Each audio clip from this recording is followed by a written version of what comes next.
안녕하십니까. 오늘 아침에는 예언의 부조와 선지자 빛을 전한 사람들 331페이지에서 334페이지까지를 읽어드리겠습니다.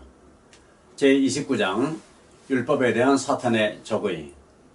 죄 없는 하늘 거민들 중에서 기도된 하나님의 율법을 전복하려는 사탄의 처음 노력은 한때 성공하는 것처럼 보였다. 엄청나게 많은 천사들이 그의 꼬임에 넘어갔다. 그러나 겉보기에 승리한 듯한 사탄은 결국 패배와 손실을 당하고 하나님과의 분리뿐만 아니라 하늘에서 추방당하는 결과를 낳게 되었다. 그 투쟁이 이 지구상에서 다시 일어났을 때에 사탄은 재차 표면상으로는 유리한 위치에 있었다. 사람들은 범죄로 인하여 그의 포로가 되어 있었고 그의 나라도 역시 대반역자의 수중에 있었다. 이제 사탄에게는 독립국가를 건설해서 하나님과 그분의 아들에게 도전할 길이 열린 것처럼 보였다. 그러나 구속의 경륜은 다시 사람들로 하여금 하나님과 화목할 수 있게 하고 그분의 율법을 순종할 수 있도록 할 뿐 아니라 이 지구와 그 거민들이 마침내 악한 자의 권세에서 구속함을 받을 수 있게 해주었다.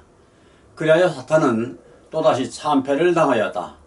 그는 이러한 자기의 패배를 승리로 바꿔보겠다는 희망을 가지고 재차 기만수를 쓰게 되었다.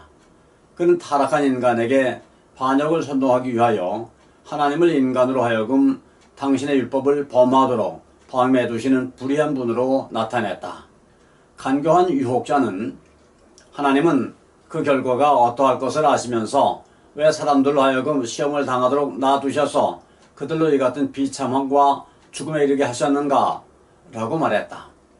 그리고 사탄의 반역으로 인하여 하늘 왕이 치르게 된 놀랍고도 무서운 희생에도 불구하고 사람들을 위하여 또 다른 고난을 허락하신 하나님의 오래 참으시는 긍휼을 아담의 자손들은 쉽게 잊어버렸다. 그리하여 그들은 유혹자의 말을 귀담아 듣고 사탄의 파괴적 능력에서 그들을 구원하실 수 있는 유일하신 그분께 불평하였다. 오늘날 하나님께 대하여 같은 반역적 불평을 되풀이하는 사람들이 많이 있다.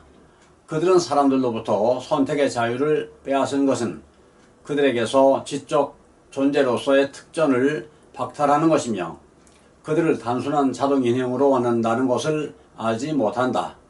의지를 강제하는 것은 하나님의 목적이 아니다.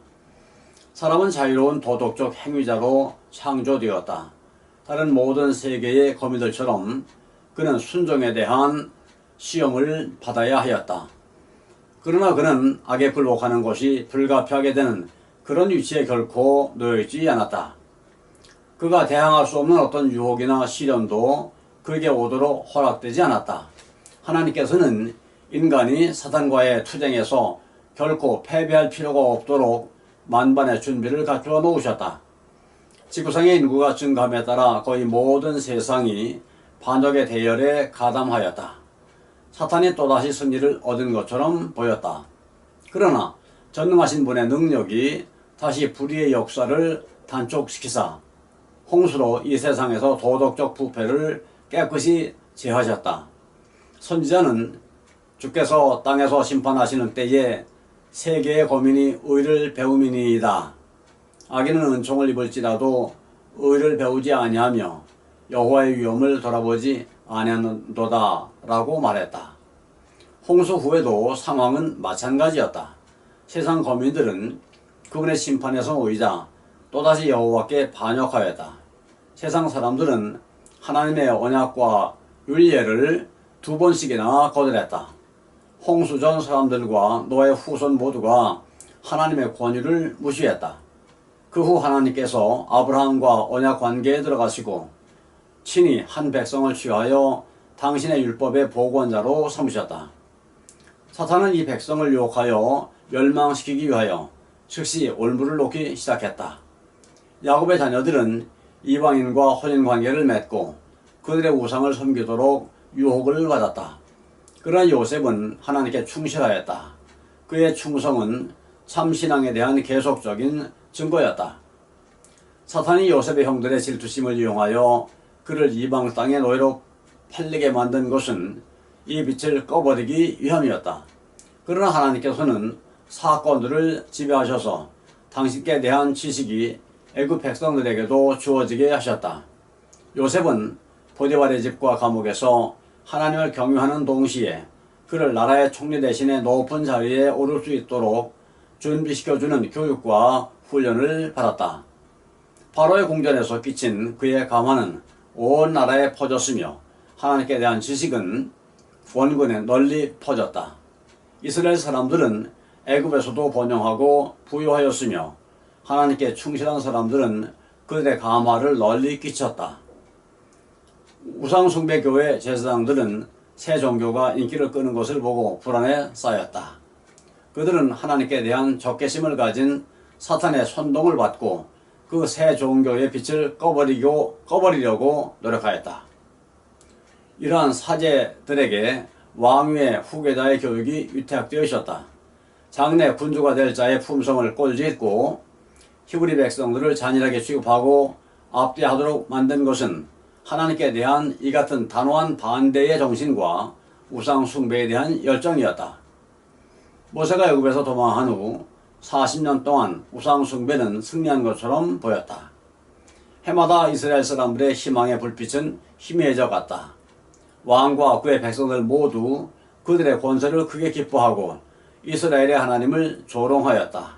이러한 정신은 모세와 대결했던 바로에 이르러 최고조에 달했다. 히브리 사람들의 지도자가 이스라엘의 하나님 여호와께로부터 온 기별을 가지고 왕의 앞에 섰을 때에 그가 여호와가 누구한데 내가 그 말을 듣고 나는 여호와를 알지 못하니 라고 한 말은 참 하나님에 관한 무지가 아니라 하나님의 능력에 대한 도전이었다. 바로가 하나님의 명령을 반대한 것은 처음부터 끝까지 무지의 결과가 아니라 그분에 대한 증오와 도전의 결과였다. 애굽 사람들이 그처럼 오랫동안 하나님께 대한 지식을 거절하였으나 여호와께서는 여전히 그들에게 회개할 기회를 주셨다. 요셉의 시대에는 애굽이 이스라엘 백성들의 피난처였다. 하나님께서는 애굽 사람들이 당신의 백성들에게 베풀어준 친절을 인하여 영광을 받으셨다. 그리하여 이제 오래 참으시고 노하기를 더디하시고 동정이 충만하신 여호와께서 각 재앙 때마다 그들에게 은혜를 받을 수 있는 시간을 주셨다. 그들이 섬겨오던 바로 그 대상물들로 말미암아 괴롭힘을 받은 애굽 사람들은 여호와의 권능의 증거를 보았고 원하는 사람들은 하나님께 복종하여 그분의 재앙을 면할 수 있었다. 왕의 고집과 완고함은 하나님에 관한 지식을 널리 퍼지게 해서 애굽 사람들 중 많은 사람들이 하나님을 섬기게 만드는 결과를 가져왔다. 이스라엘 백성들이 이교도와 서로 결합하여 그들의 우상 숭배를 모방할 위험이 다분하였기 때문에 하나님께서는 이스라엘 사람들이 요셉의 감화가 널리 퍼져 있는 곳 그리고 그들이 구별된 백성으로 남아있는 데 유리한 환경을 가진 애굽으로 내려가도록 허락하셨다. 여기서 애굽 사람들의 야비한 우상 숭배와 히브리 사람들의 체류 후반기 동안에 그들의 학대와 압박이 그들의 마음 가운데 우상 숭배에 대한 혐오감을 일으켜주고 그들로 하여금 피난처를 얻기 위하여 그들의 조상의 하나님께 도피하도록 이끌었어야 했다. 바로 이와 같은 하나님의 섭리를 사탄은 자신의 목적을 달성하는 방편으로 삼았다. 그는 이스라엘 백성들의 마음을 어둡게 하고 이교도인 그들의 주인들의 관습을 모방하도록 이끌었다. 애굽인들이 동물을 미신적으로 숭배하는 까닭에 히브리인들은 종살이하는 동안 희생제물을 바치는 것이 허락되지 않았다. 그리하여 그들의 마음은 이러한 제사로 말미암아 크신 희생제물이신 분께로 향하지 못하였으며 그들의 믿음은 약해졌다. 이스라엘이 해방될 때가 이르렀을 때 사탄은 하나님의 목적을 좌절시키려고 노력하였다. 그는 200만 명 이상 되는 큰 백성을 무지와 미신 가운데 붙잡아 두기로 결심하였다. 하나님께서 당신의 뜻에 관한 지식을 세상에 나타내시기 위하여 한 백성을 축복하시고 번성하게 하사 지상에서 강대한 국가가 되게 하시기로 약속하고 그 백성들을 당신의 율법의 수호자로 삼으시고자 하셨다. 그런데 사탄은 바로 이 백성들의 마음에서 하나님께 대한 기억을 말살시킬 목적으로 그들을 어두움과 속박 가운데 붙들어 두고자 했다. 왕의 앞에서 기덕이 행해졌을 때에 사탄은 그 기덕들의 영향력을 없애고 바로가 하나님의 최상권을 인정하고 그분의 명령에 복종하지 못하게 하기 위하여 그 장소에 와 있었다. 사탄은 하나님의 역사를 위조하고 그분의 뜻에 항거하기 위하여 혼신의 힘을 기울였다. 그러나 그의 이러한 기도의 결과는 하나님의 능력과 영광이 더 크게 나타날 수 있는 길을 열어주고 이스라엘 사람들과 온 애굽인들에게 참되시고 살아계신 하나님의 존재와 주권을 더 분명하게 해줄 뿐이었다. 하나님께서는 당신의 위대하신 능력을 나타내시고 애굽의 모든 신들을 심판하심으로 이스라엘을 구원하셨다. 아멘. 감사합니다. 오늘 아침에는 여기까지를 읽어드렸습니다.